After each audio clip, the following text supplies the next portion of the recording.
Next disorder है ectropion. इसमें एक condition in which the eyelid is turn outward away from the eyeball exposing the surface of your inner eyelid. It is caused by the weakening of the eyelid.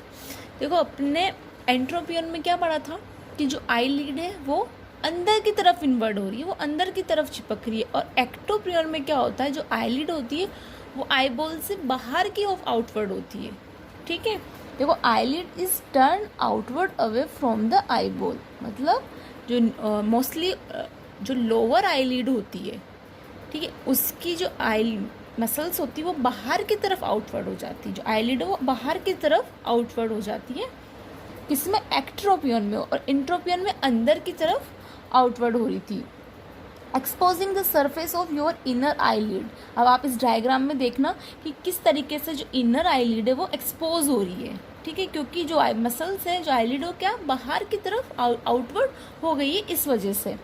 It is cause by weakening of the eyelid. और मतलब इसका mainly कोज क्या है, जो eyelid की जो muscles है वो वीक हो गई है। ठीक है, मतलब आईलिड में वीकनेस आ गई है, इसलिए जो आईलिड है वो बाहर की तरफ आउटवर्ड हो गई है। तो क्या एक्ट्रोपियन क्या होता है, एक condition in which the eyelid is turn outward away from the eyeball. ठीक है, ये था एक्ट्रोपियन। फिर अब आप इसके कॉजेज देखो।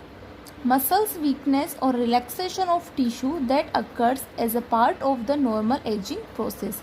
मतलब जैसे जैसे एज बढ़ती हुई जाती है वैसे वैसे क्या मसल्स वीक होती हुई जा रही है। ठीक है, जो टिश्यू है बहुत ज़्यादा रिलैक्स हो चुके हैं। ठीक है, इसकी वजह से क्या होता है, आईलिड जो नीचे का जो सराउंडिंग पार्ट होता है आईलिड का वो क्या लटक सा जाता है, मतलब क्योंकि मसल्स बहुत ज़्यादा वीक हो गई है, हाँ टिश्यू रिलैक्स हो गए, तो वो आईलिड बाहर की तरफ आईबॉल से बाहर की तरफ आउटवर्ड हो जाती है। और ये क्यों होता है, एजिंग प्रोसेस, मतलब जैसे जैसे एज बढ़ती हुई जाएगी वैसे वैसे मसल्स वीक होती हुई चली जाएगी। फिर other risk factor. Other risk factor में क्या है, अदर रिस्क फैक्टर आज स्कार टिश्यू इंजरी। मान लो वहाँ पर कोई स्कार या टिश्यू इंजरी हुई हो, मान लो कोई एक्सीडेंट हो गया हो या पहले से कोई सर्जरी हो रखी हो, टिश्यू इंजरी हुई हो, उस वजह से हो सकता है बर्न। ठीक है, बर्न यानी मतलब अगर वहाँ पर पहले से कोई पार्ट जल गया हो, जलने की वजह से भी तो अपने टिश्यू रिलैक्स हो जाते हैं, ब्रेकडाउन हो जाते हैं। फिर है ग्रोथ ऑन द आईलिड, मतलब आईलिड में बहुत ज़्यादा ग्रोथ हो गई हो। ठीक है, ग्रोथ की वजह से भी ये हो सकता है, मतलब ये एक जैसे कि ग्रोथ से आप ये समझते हैं यहाँ पर वहाँ पर या तो कोई ट्यूमर हो चुकी है, मतलब कोई बिनाइन ट्यूमर या मलिग्नेंट ट्यूमर होने की वजह से आईलिड में क्या ग्रोथ होने के चांसेस बढ़ जाते हैं। ठीक है, मतलब कोई कैंसर की प्रोसेस स्टार्ट हो रही हो वहाँ पर। बर्थ डिफेक्ट, मतलब बर्थ से ही उसको जन्मजात कोई विकार यानी जेनेटिक डिसऑर्डर हो, जैसे लाइक डाउन सिंड्रोम। ठीक है, उसमें क्या होता है कि जन्म से ही उसमें विकार उत्पन्न होने लग जाता है, डाउन सिंड्रोम या फिर बेल प्लासी में, इसमें भी ये एक्ट्रोपियन होने के चांसेस होते हैं।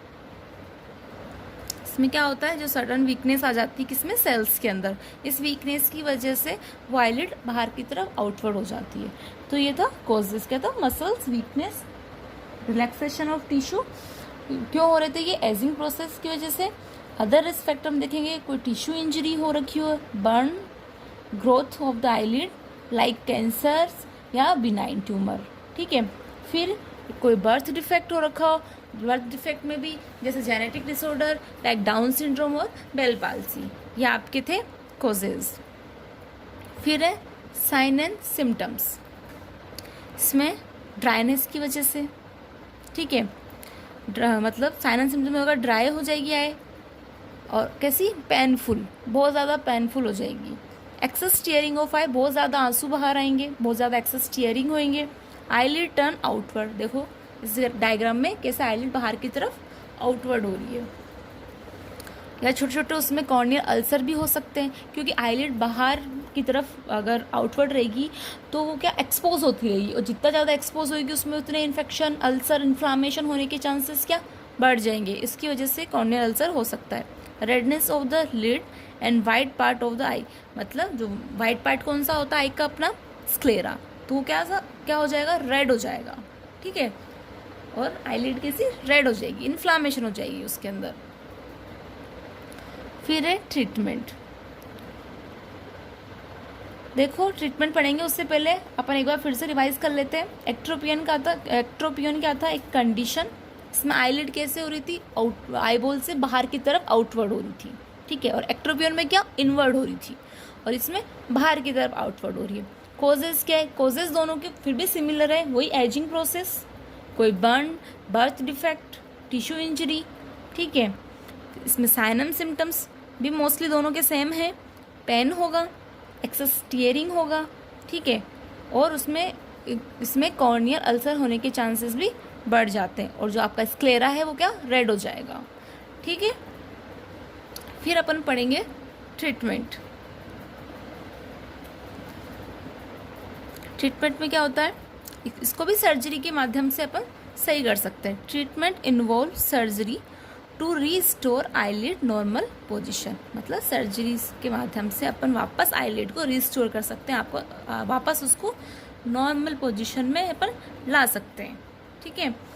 ट्रीटमेंट विथ ऑइंटमेंट और ड्रॉप्स में इम्प्रूव सिम्टम्स, या फिर आप ऑइंटमेंट के जो मेडिकल ट्रीटमेंट होता है ऑइंटमेंट वो एडमिनिस्टर कर सकते हैं। तो उसमें क्या, जो आपके सिम्टम्स बढ़ रहे हैं, जैसे रेडनेस हो रहा है, पेन हो रहा है, ड्राई हो रहा है, तो ये चीज़ें अपन ऑइंटमेंट के माध्यम से सही कर सकते हैं। जो सिम्टम्स है उसको रिड्यूस कर सकते हैं, ठीक है। जो improve symptoms by reducing by ointment, मतलब जो सिम्टम्स अपने बढ़ रहे हैं उनका अपन ट्रीटमेंट कर सकते हैं, ठीक है। जैसे आपने देखा ना साइनस सिम्टम्स, आई क्या हो रही है, ड्राई हो रही है, पेनफुल हो रही है, एक्सेसिव टीयरिंग हो रहे हैं, कॉर्निया अल्सर हो रहा है, तो ये तो अपन जो आई ड्रॉप्स है, जो एंटीबायोटिक्स होती है, उनके माध्यम से भी अपन इनको सही कर सकते हैं, ठीक है। और upon the lead skin should be kept protect with Vaseline और मॉइस्चराइजिंग क्रीम। अपन जो आईलिड होती है उसको अपन कोई भी, जैसे मान लो वैसलीन है, बोरोलिन है, कोई भी मॉइस्चराइजर क्रीम है, ठीक है, वो भी अगर अपन यूज़ करते हैं तो अपन आईलिड की जो इन्फ्लामेशन हो रहा है, वो रेडनेस हो रही है, तो उसको अपन सही कर सकते हैं, मतलब उसकी स्किन को अपन सही कर सकते हैं। जो लीड है, आईलिड है, उसकी स्किन ख़राब हो जाती है, तो उस स्किन को भी अपन सही कर सकते हैं, ठीक है। तो ये था आपका क्या, एक्ट्रोपियन, ठीक है। तो एक्ट्रोपियन में वही था, एक कंडीशन है जिसके अंदर आईलिड क्या बाहर की तरफ टर्न हो जाती है, और इंट्रोपियन में आईलिड के अंदर की तरफ टर्न हो जाती है। कॉजेज में मसल्स वीक हो जाती है, टिश्यू रिलैक्स हो जाते हैं, एजिंग प्रोसेस, या फिर कोई जेनेटिक डिफेक्ट हो लाइक डाउन सिंड्रोम या बेल पाल्सी, ठीक है। साइनम सिम्टम्स में ड्राई हो जाता है, पेनफुल, आई बाहर की तरफ आउटवर्ड हो जाती है, रेडनेस होता है, कॉर्नियल अल्सर हो सकता है। और इस ट्रीटमेंट में भी आपने देखा इसको भी सर्जरी के माध्यम से अपन सही कर सकते हैं।